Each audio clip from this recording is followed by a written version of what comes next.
Recently, may nilabas na balita, etong dyan sa mainstream media, na ang moving forward, yung PGH, mga kababayan, ay over capacity. Diba? Nasobrahan, kumbaga, hindi na nila kaya mag-accommodate ng mga pasyente. Over na yung kapasidad.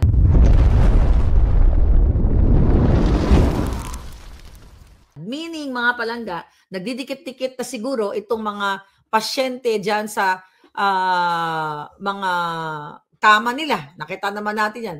Duty ba ako sa PGH? Well, nung medrep ako, nandyan ako madalas sa PGH. So anyway, mga kababayan, anong ibig sabihin ito? Nanawagan ng PGH na, puno na kami.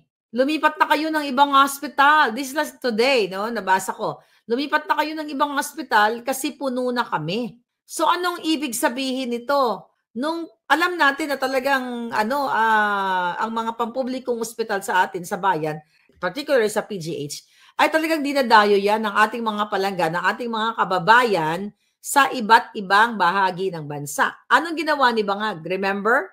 Nung kinakampanya kong hayop na buwaka ng inang Addictus Benedictus na Bangag na yan, isa yan sa mga katanungan ko sa kanya kung ano ang plano niya when it comes to healthcare. Ang sabi ni Bangag, ay ang gagawin natin, Maharlika, magtatayo tayo ng mga regional hospitals.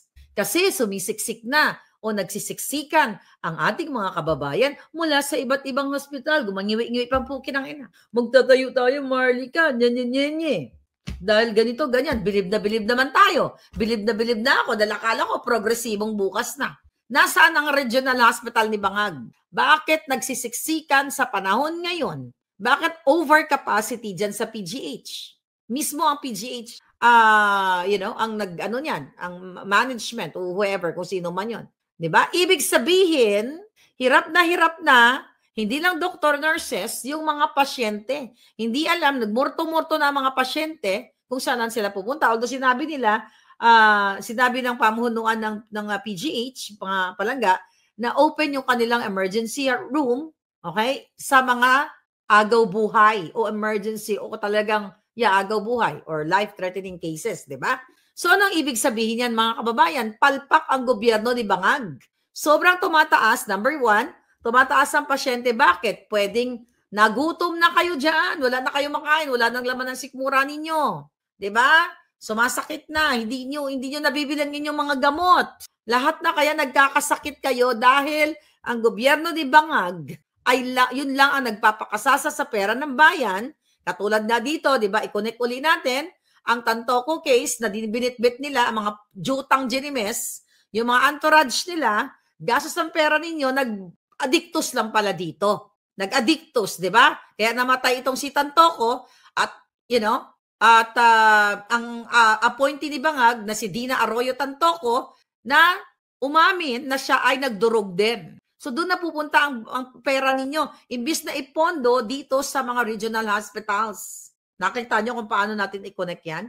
So napupunta sa pang-addictos, pang-bigao ni Lisa Tanas, ni Marcos Jr., ang pera ninyo. At ngayon, tatravel na naman sa India. Mamaya pag-uusapan natin yan. So nakita nyo, kaya kayo dyan, mabalik ako sa PGH, kaya kayo mga kawawa ko, mga kababayan from all over the Philippines, di ba? Yung inyong mga karamdaman, nangungutang kayo, nagbebenta kayo ng kalabaw nyo, nagbebenta kayo ng sakahan ninyo para makarating sa PGH, dahil iniisip nyo sa Maynila, baka buhay ang inyong mga mahal sa buhay. Baka mailigtas pa. Pagdating nyo doon, sarado para sa inyo. Kung hindi naman talagang life-threatening na malagutan ka na ng hininga, di ba? Yung mga chronic diseases na kailangan ng ng maintenance o ng close monitoring.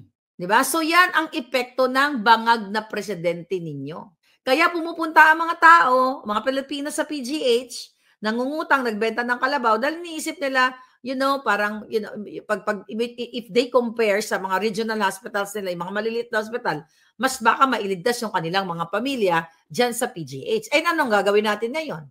Nag-uumapaw. Diba? Nag-uumapaw ang mga pasyente. Hindi na kayang tanggapin. Tinuturo na lang kayo. Saan kayo pupunta? Dahil ang pera ninyo, pinangsinghot na ni Bangag. Pinangnakaw na. Ninakaw na. Dinala na sa iba't ibang bahagi ng mundo. Pinaaral niya na doon sa kanyang ampon na si Taning, doon sa London. Nakita ninyo? O, saan kayo pupunta ngayon? Wala na kayong panggapot sa hospital. O, tapos kayo, yung iba dyan sa inyo, ayaw nyo magsalita dahil yun, neutral lang kayo. Sabi nga namin kanina, pinag-uusapan namin yung pagiging neutral at walang pakialam sa nangyayari sa bayan ninyo sa Pilipinas ay pagkampi sa mga bangag.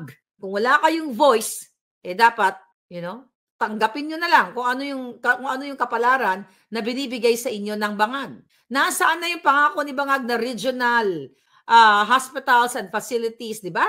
Kahit balikan nyo yung interview ko, kaya nga akala ko, gagawin ng putang inang bahayop na addictus na yan. Nasaan ang ginawa niya? Nasaan ang pondo? Noong panahon ni Pangulong Duterte, binigyan niya ng malaking pondo ang PGH, kaya hindi natin naging problema yan. Kasi pag may pondo ng malaki ang hospital at ginagamit sa tama, pwedeng dagdagan ng mga beds, o kung pwede, i-renovate yung hospital, dagdagan yung mga rooms and everything. Di ba? O baka binulsa lang, binulsa ng mga hinayupak na yan, pinang-travel, pinang-bibili ng Hermes, pinang-bibili nila lahat. Kasi walang malinaw na utak si Bangag. Wala siyang plano sa inyo, kaya wala siyang pakialam. Kaya no wonder yung PGH na yan ay puno. Di ba recently, nagsona siya. Ano sinasabi niya? Oh, libre na kayo.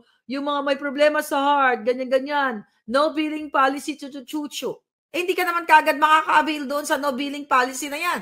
Kasi you have to qualify. But anyway, mga kababayan, tapos na pag-alaman natin, yung mga DOH hospitals lang, hindi lahat ng pampublikong hospital, yung mga GOCCs. Ang binabanggit niya doon is DOH lang. I think 80 plus. Nakita niyo, pinaggagago kayo ni Bangag. Akala natin, yung mga common tao, na, sa simpleng kaalaman ninyo, nung narinig nyo si Bangag, pak ang mga putang na doon sa loob ng Congress. Na sabi, wow, no billing na yung mga kawawa nating mga kababayan, yung mga mahirap, whether direct or indirect members of PhilHealth. Palakpak, di ba? Naka 100 plus palakpak. Tapos nalaman natin, di ba, nag-release ang, I don't know, was it DOH? Basta nag-release ang gobyerno ni Bangag na, hindi kasali yung GOCC hospitals. Hindi kasali yung mga lahat. In other words, hindi kasali ang lahat ng pampublikong ospital. 80 plus lang. I don't know how much kung ilang bilang ng pampublikong hospital. Kung totoo si Bangag sa kanyang SONA, which alam natin na sinungaling, mga kababayan, dapat lahat ng pampublikong hospital ay zero billing or no, di ba, NBB, no balance billing. Meaning, sa probinsya ka, sa bundok ka ng hibok-hibok, kung pumunta ka sa panggobyernong ospital dahil wala ka pang bayad, for sure, karamihan ng pumupunta sa panggobyernong ospital ay naghihikaw sa buhay. Kasi kung may pera ka, mayaman ka, doon ka pupunta sa private hospital, right? So malinaw na si Bangag ay wala talagang plano, wala silang, yung kanyang pamunuan, yung kanyang mga cabinets na mga pinaglalagay dyan, walang matinong strategy when it comes to your health. Yung health ng mga kababayan natin. Dahil kapag healthy ang Pilipino, ibig sabihin may progresibong bukas. Pero pag Bangag ang namumuno, din Bangag din kayo, babangag talaga ang bayan natin. Walang matinong, look at that now, the PGH. Overcapacity, mga kababayan. Ano ba ang ginawang, mayroon ba na bang, what you call it, flagship itong si Bangag? Kasi, noong panahon ni Pangulong Duterte, yan natin, okay? Noong panahon ni Pangulong Duterte, mga kababayan, maraming mga infrastructures during PRRD, yun nga yung mga build niya. So, ito, ang according dito sa na-research natin, mga mga finished, okay, na mga facilities, okay, from Luzon, Mariveles Mental Wellness, Taguig Pateros District Hospital, Southern Tagalog Regional Hospital, Batangas, sa Bisaya, Cebu, ang dami, ang dami mga natapos during Duterte's time. Mindanao, Northern Mindanao Medical Center, di ba? Major upgrade pala ito during COVID, So anyway, maraming din yung Malasakit Center ni PRRD, okay, na isinulong nila yan ni Senator Bongo. Ngayon, ano ang sinusulong nila? Love for all nila Satanas, na puro kawatan ang nandiyan, magbibigay ng mga balde-balding mga pagkain ay ng mga dilata, ng mga bulok-bulok na bigas, ang kanilang mga dramatization, flagship dyan. O ayun, magagamot ba ang inyong mga karamdaman ng inyong mga pamilya? Meaning, palpak ang gobyerno ninyo. Merong, anong tawag dyan? Crisis. Now. Yung iba, hindi pa alam yan. Hindi naman lahat yan nanonood ng mga balita. Yung iba ngayon, nagbabiyahe, sumasakay ng roro, sumasakay ng bus, sa kasalukuyang panahon habang nag-uusap tayo dahil gusto nilang iligtas ang buhay ng kanilang mga pamilya. Hindi lahat ng tao nagbabasa ng balita. Ang mga Pilipino na punong-puno ng problema, walang makain, problema sa mga anak, bibit-bitin ng kanilang mga anak papunta sa BGH, wala silang aabutan ngayon. Kasi ginagastos ni Bangag sa mga foreign trips, sa pagsisingot, sa concert, sa pagpapalagay ni Lisa Tanas ng formalin sa pagmumukha niya para magmukha siyang tao. Diba? Ang binabayad nila sa mga babaeng alpotera dyan, na bumubukangkang, na mga pumapasok dyan sa Malacanang at mga sinasama nila sa entourage, so nag-orgy sila habang sila ay mga singhoter or mga langong-lango sa Bangagan o sa Pulburon. Wala pong pakialam si Marcos Jr. sa inyo. Wala siyang empathy sa mga nangyayari. Di ba? Nakita niyo ba yung mga video? Nagkakamay lang sa kanya si tatay, yung mga kawawa nating mga kababayan. Tinulak pa, nilalayo niya. Alam niyo ako, kahit yakapin ako ng kahit na anong mga Pilipino na dahil natuwa sa iyo, dahil o nakakita ng liwanag, you know? Kahit madumi pa yan o galing sa putikan, I will embrace that person. Kasi, you know, to make him, make that person feel happy or comfortable na, oh, leader ako eh. Tinitingala ako. Anong ginawa ni Bangag? Tinutulak. Nandidiri siya sa inyo. Wala siyang pakialam. Ayaw nga sumakay sa coach. Remember that yung sinabi niya sa interview niya? Ayaw nga sumakay sa ayaw nga sumakay sa economy, ang tawag dyan, sa eroplano. Nung sila, di ba, ay, you know, pinatalsik, pagbalik, wala daw pera-pera, pero hindi na siya pwedeng ayaw daw niyang, basta ang konteksto na sinabi niya, na he cannot fly with economy seat. Gusto niya ay first class o business class. So meaning, ang inyong Bangag ay wala talagang pakialam yan sa tunay, sa common tao, kasi nga, ayaw nga umupo sa economy. Ayaw nga halos makipagyakapan sa kay tatay, nakita natin. Nandidiri siya sa inyo. Kasi feeling niya, syempre pinanganak yan, dyan sa Malacanang, nasagana sa pagnanakaw. Tapos kayo ngayon, BBM pa rin, di ba? Yung iba sa inyo. Pero alam ko na marami nagising, kaya nga nandito tayo, di ba? Noong panahon ni Pangulong Duterte, anong mga niyayakap ni Pangulong Duterte? Mga bata, mga sundalong sugatan. Hindi siya nandidiri. Pero si Bangag nandidiri.